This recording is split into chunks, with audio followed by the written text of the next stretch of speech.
I wanted to do a quick follow-up to the post that I made yesterday where I was talking about how leadership requires accountability and it also requires response versus reaction.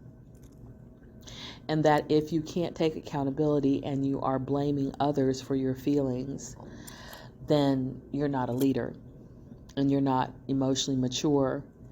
You don't have emotional intelligence, emotional regulation, and emotional availability, or even empathy. So I saw an article not too long ago, and it was talking about SA in the medical profession, and it was saying that it was very common, especially in Europe, and so some of these surgeons were speaking out against it. And a prominent doctor came on this this article, and said, these women are snowflakes and dealing with bullying is a part of our profession. And so if they can't handle it, then they're not going to be able to be great doctors and they're not going to be able to rise in the ranks. And of course, he was rebut by some of the surgeons, but the newspaper that he was published in actually gave him a further interview where he really doubled down on his statements. But I wanted to say, once again, we have all kinds of things that happen when people try to take a stand. And one of the things that happens is what's called a DARVO: deny, accuse, reverse, victim, and offender. So this surgeon who made this statement, he's denying that there's a problem. He's saying that sexual assault is to be expected. It's normal and it's part of the job. Now, I have looked at a lot of job descriptions and I've never seen sexual assault, SA, or harassment as part of any of those job descriptions. So I disagree that it's part of the job.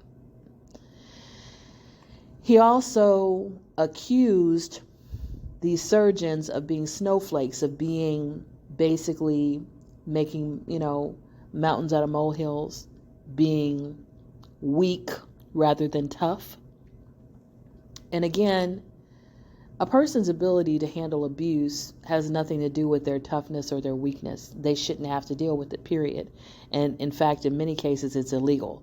So you're asking a person to deal with something illegal because you don't want to change it, because it's convenient for you to continue to do it.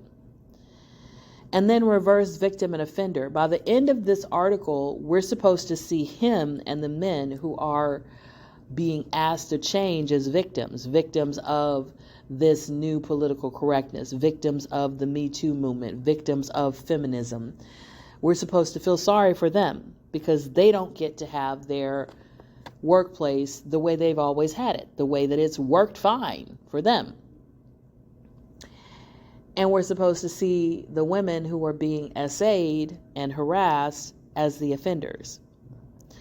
And so that is why it is so important to really listen to what people are saying and to really dissect whether what they're saying is true and not just take everything at face value. Because if you do take it at face value, you'll be believing that the offenders are the victims and the victims are the offenders.